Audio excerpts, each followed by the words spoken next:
Hello friends, আজকেও এখান থেকে ব্লগটা শুরু করলাম। তবে আজকে আমি বাড়ি চলে যাব। আজকে ছুটির দিন আছে, সানডে। তো আজকে কিচেনে তো ন্যাচারালি আমি এখানে থাকলে একজন তো কিচেনে থাকেই, চলো তোমাদের নিয়ে যাই। তবে আজকে সে আবার খুব ভালো রকম কাজ করছে। চলো একটা ইন্টারেস্টিং জিনিস দেখাবো আজকে তোমাদেরকে, একবারে কিচেনেই নিয়ে যাই। চলো, সব থেকে ইন্টারেস্টিং জিনিস যেটা তোমাদের দেখাবো বলছিলাম, রুটি কি করছে শুধু দেখো। আজকে একটু তাকাও, একটু তাকাও এদিকে। আজকে সুন্দর ব্ল্যাক টি শার্ট পরে এসেছি রান্না করতে, কিন্তু রান্নাঘরে এসে আজকে আর খুব ছোটখাটো মাছ না, আজকে মোরলা মাছ ভাজতে শুরু করেছে। বিশাল ব্যাপার, ব্যাপার স্যাপারই আলাদা আজকে রুটির। আজকে আমাদের হবে হচ্ছে চিকেন। এই যে চিকেনটা আগে ছিল না, ওটা ফ্রিজ করা ছিল, ওটা নামিয়ে জলে ভিজিয়ে রেখেছি। পাপানের হচ্ছে চারাপোনা মাছ, সেটা অলরেডি প্রায় হওয়ার মুখে, শেষ হওয়ার মুখে। আর এদিকে মাছের মাথা ভেজে রাখা হয়েছে, লাউ দিয়ে হবে।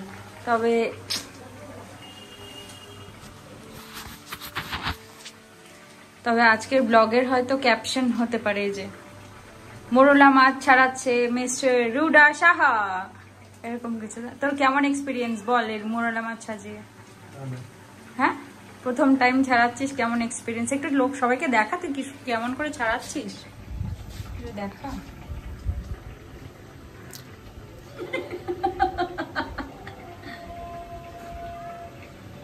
এগুলো সমেত অনেকে খায় জানিস।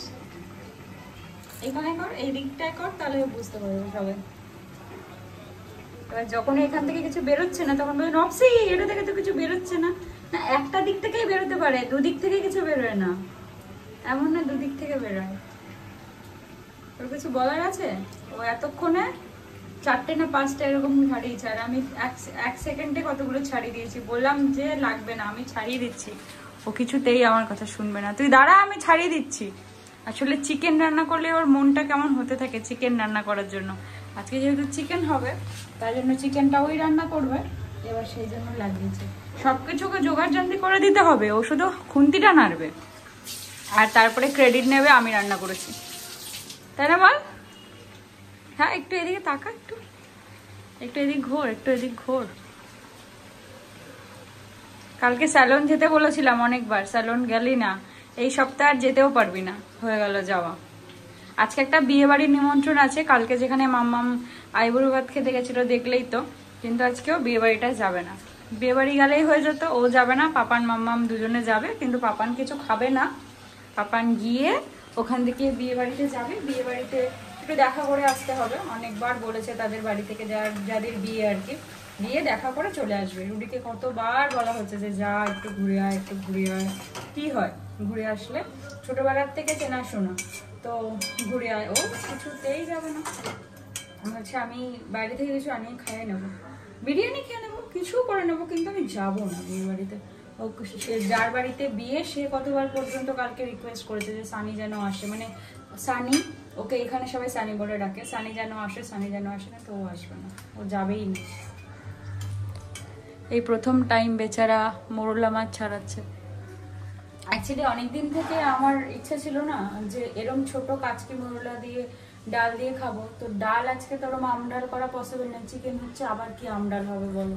তো আমি বললাম যে আজকে ও সকালবেলা, আজকে আমি বাজারে যাইনি, তারও কারণ আছে। যেহেতু যায়নি, তো ও একা একা গিয়ে ঠিক মনে করে এই মোরলা মাছ নিয়ে এসছে। মুখ থেকে বলতে হয় একবার, সব দাবিই পূরণ করে, কিন্তু তারপরে আবার একটুখানি খুনসুটি ব্যাপার আছে। এই রান্না বান্না হতে থাক, আমি ঘরে যাই একটুখানি।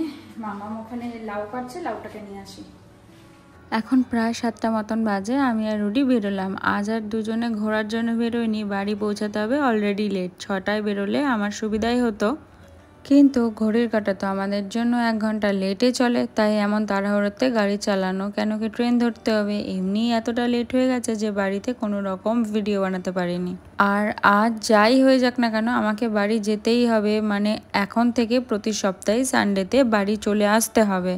কেন কি শ্রাবণ মাস তো পড়ে গেছে, শ্রাবণ মাসের প্রত্যেকটা সোমবার মহাদেবের কৃপায় আমি পালন করার চেষ্টা করি আমার সাধ্যমতো। ওখান থেকে সোমবার সকালে বেরোলে প্রচুর সমস্যা হয়, সকালে রোদে পুড়ে বিধ্বস্ত হয়ে আসি, তারপর আবার সময় বেরোতে পারি না। চেষ্টা করি এই সোমবারগুলোতে আমি 12টার মধ্যে মহাদেবের মাথায় জল ঢালতে, সেটাও পারি না, খুব সমস্যা হয়। তাই জন্য যেন তেন প্রকারে না চাইতেও আমাকে বাড়ি চলে আসতে হবে, কোনো উপায় নেই। আসলে যেদিনই বেরোয় না কেন, বেরোনোর সময় মহারাজের মুক্ত ভাট তাকে অনেক বুঝিয়ে শুনিয়ে মানিয়ে আসতে হয়। আর উইকডেজগুলোতে না ওখানে থাকলে বেচারার কাজে মন বসতেও চায় না একটু।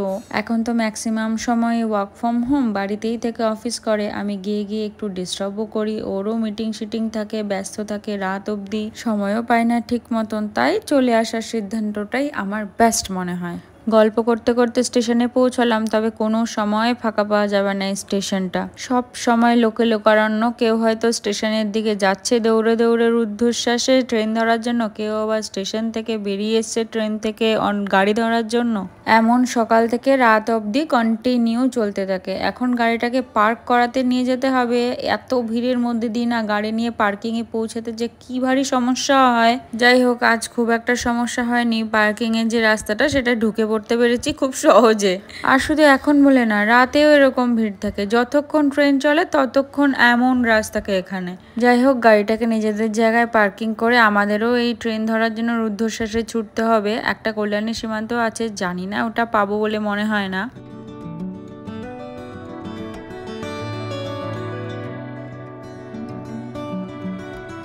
এই পৌঁছালাম বাড়িতে। এই সিংহদুয়ার দেখলেই মনে হয় মনের কোথাও একটা স্যাটিসফ্যাকশন কাজ করে, বলতে পারো। মনে হয় যেন এই তো পৌঁছে গেছি, সমস্ত এনার্জি শেষ। এবার যে ঘরে ঢুকবো, মনে হয় যদি কেউ কোলে করে তুলে পৌঁছে দিত তবে বেশ ভালো হতো। তবে আজ কুণ্ডলি লাগানো থাকায় এনারা আর ভেতরে ঢুকতে পারিনি। আমাকে দেখেই বুঝতে পেরেছে এখন আমি ভেতরে ঢুকবো, তাই এরকম পেছনে ঘুরঘুর করছে। তবে আজ প্রথমবার এই সিংহদুয়ার খুলে যে ভেতরে ঢুকতে হচ্ছে, এটাই একটা ভালো লাগার বিষয়। নচেত তো কোনো দিন এটা বন্ধ হওয়ারই নয়। যাই হোক, আমি বাড়িতে আর একটু আগেই চলে আসতাম। মা অনেক দিন ধরে বলছে একটু চিকেন রোল খাবে, চিকেন রোল খাবে। আমার আর সেটা নেওয়াও হচ্ছে না। বাড়িতে থাকলে মা আর বলেও না একবারও যে বেরিয়ে গিয়ে নিয়ে আসতে, কারণ আমিও একটু বিজি থাকি। তাই আজকে আসার সময় মায়ের জন্য এক চিকেন রোল নিয়েই এসেছি একেবারে। এসেই তো মাকে ডাকাডাকি শুরু, কারণ গেট খুলতে হবে। তার উপর মায়ের জন্য এটা মনে করে নিয়ে এসেছি, মাকে এটা গেট থেকেই হাতে দিতে হবে, এটাই হচ্ছে মেন কথা। চলো আমি এবার ঘরে ঢুকি। তবে এই গেটটা বন্ধ করতে যে আমার কি ভারী সমস্যা হয়, নিজের সমস্ত শক্তি প্রয়োগ করে টানলেও এই গেট বন্ধ হতে চায় না, সব সময় আটকে যাবে, ব্যাস তখনই শুরু প্রবলেম। এই জাস্ট বাড়িতে ঢুকলাম, কি গরম, পুরো একদম গরমে আলু সিদ্ধ হয়ে গেছে। ও একটু ফ্যান চালিয়ে মনে হচ্ছে কিছুক্ষণ বসি, কি মারাত্মক লেভেল গরম। এই গরমে যদি মানুষ বিয়ে করে, আরে বাবা, মাম্মামরা এই গরমে বিয়ের বাড়ি যাচ্ছে। যদিও যাদের বিয়েতে আজকে যাচ্ছে তাদের মানে ব্যাঙ্কোয়েটে হচ্ছে, তাও কি মারাত্মক গরম। ও মাই গড, আমি ড্রেস চেঞ্জ করি, একটু ফ্রেশ হই, খুব জোর খিদে পেয়েছে। দেখি মাকে বলে হয় ডিনারটা কমপ্লিট করে নেবো, আর না হলে একটু কফি খাবো, কিন্তু কিছু খেতে হবে আমাকে মাস্ট। আগে ম্যান্ডেটারি আমার ড্রেসটা চেঞ্জ করে তারপরে বসবার। আমার মা বেডটা সুন্দর গুছিয়ে রেখেছে, দেখো সুন্দর পিঙ্ক পিঙ্ক, ঘরের জন্য পিঙ্ক পিঙ্ক বেডশিট। এই বেডশিটটা আমি রুডির জন্য নিয়ে এসেছিলাম। ও তো বেডশিট খুব নষ্ট করে, জানোই, মানে নোংরা হয়ে যায় খুব তাড়াতাড়ি। তো ওইটা নিয়ে এসেছিলাম, মা সেটা নিজের ঘরে খাটে লাগিয়ে দিয়েছে। নিজের ঘরে পাতে না, আমার ঘরেই পাতে, কিন্তু সব বেডশিটের থেকে এই বেডশিটটা বেশি সুন্দর ছিল, এটাই এখানে লাগিয়ে দিয়েছে। যাই হোক, আর এই যে এটা যদি রুডি দেখতো তাহলে মোটামুটি আমার কপালে আজকে বিশাল দুঃখ ছিল। এটা আমি ওই বাড়িতে গিয়ে করার সুযোগ পাই না, এই বাড়িতেই করার সুযোগ পাই, কারণ আমার বেড তো। এই জন্যই বলি এই বেডটা আমার, এখানে আমি যা ইচ্ছা তাই করতে পারি। এটাই আমি রুডিকে বলতে চাই আর বোঝাতে চাই, এটা আমার বেড, একান্ত আমার আমার আমার। ওইটাতে আমি যা ইচ্ছা করতে পারি না, ঘরে আমি যা ইচ্ছা করতে পারি না, কারণ শেয়ার করতে হয়। কিন্তু এইটা একান্তই আমার, আমি যা ইচ্ছা করতে পারি। মা চিল্লালেও আমি করতে পারি, না চিল্লালেও করতে পারি, আমি করতে পারি।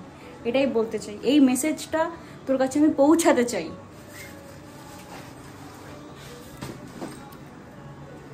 আর এদিকে মা মায়ের খাজানা খুলে বসেছে, সমস্ত মশলাপাতি স্টোর করে রাখার জায়গাটা পরিষ্কার চলছে এখন। আসলে সারা ঘরে না আমাদের আরশোলার উৎপাত খুব একটা দেখা যায় না, কিন্তু এর ভিতরে যে কিভাবে ঢোকে ওরা সেটাই বুঝে উঠতে পারি না। সব সময় বন্ধ থাকে এখানটা, কিন্তু তাও যেন ওদের উৎপাতে একদম জীবন ছাড়খাড় হয়ে যেতে হয় পুরো। তাই মা ডিসাইড করেই ফেলেছে আজকে ওদের নির্মূল করেই ছাড়বে, আর মাকে কে আটকায় এসব থেকে। জাস্ট খাওয়াটা শেষ করলাম, এখন 11:15 মতন বাজে। আজকে তাড়াতাড়ি বললাম খেয়ে নেবো বাবা আসার আগেই, তাও একটু লেটই হয়েছে। আবার সেই পুরনো দিনে ফিরে গেছি। আমাদের যে এখানকার ইনভার্টারটা আমাদের ঘরের, তোমাদের যে দেখালাম ইনভার্টারটা রিসেন্টলি ঠিক করে দিয়ে গেছে, কিন্তু ও কি ঠিক করেছে আই ডোন্ট নো।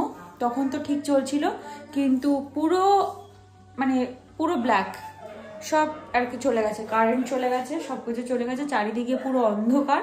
আমরা এই অন্ধকারের মধ্যে রয়েছে। আমি জাস্ট মুখের মেকআপগুলো তুলছিলাম, মানে যা প্রিলিমিনারি কাজল, লিপস্টিক, যা আর কি কম্প্যাক্ট ইউজ করে এসেছি সেগুলো তুলছিলাম। ব্যাস ততক্ষণে সব চলে গেছে। মা যে ওখানে মোমবাতি জ্বালিয়েছে, ভাগ্যিস আমি খাওয়াটার থেকে উঠেছিলাম, ভাগ্যিস, নাহলে তো মানে খেতে খেতেই চলে যেত।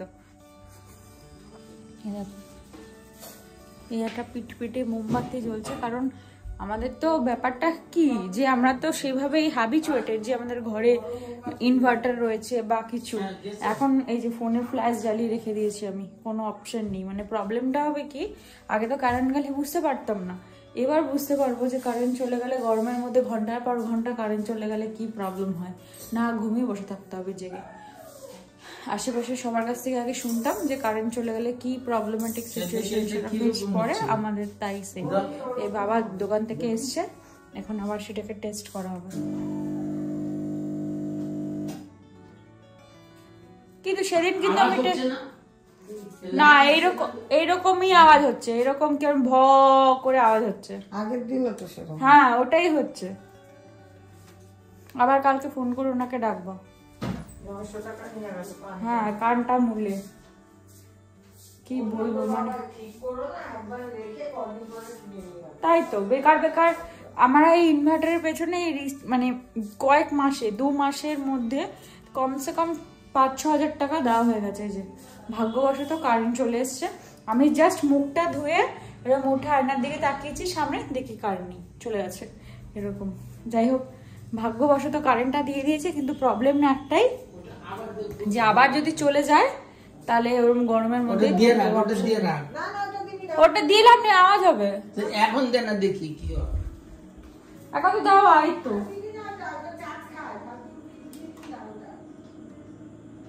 চার্জ খেয়ে কি লাভ, তো জ্বলবেই না, বেকার বেকার সুইচ দিয়ে চার্জটাকে পুড়িয়ে তো লাভ নেই।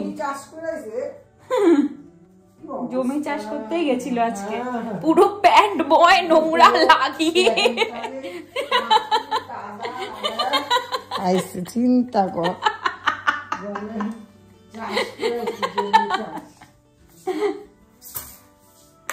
আজ খুব টায়ার্ড, এবার ঘুমিয়ে পড়তে হবে। চলো আজ এখান থেকে তাহলে ভিডিওটা শেষ করি, কাল আবার একটা নতুন ভিডিওতে তোমাদের সাথে দেখা হবে। ততক্ষণ তোমরা ভালো থেকো, সুস্থ থেকো, সাবধানে থেকো। আর পুরো ভিডিও ভালো লাগলে একটা লাইক করে দিও, ভিডিওটা দেখে কমেন্ট করে জানিও কেমন লাগলো। আর প্লিজ এভাবেই আমার পাশে থেকো, সাথে থেকো। তবে আজকের মতন আসি, বাই বাই, আবার কাল দেখা হবে।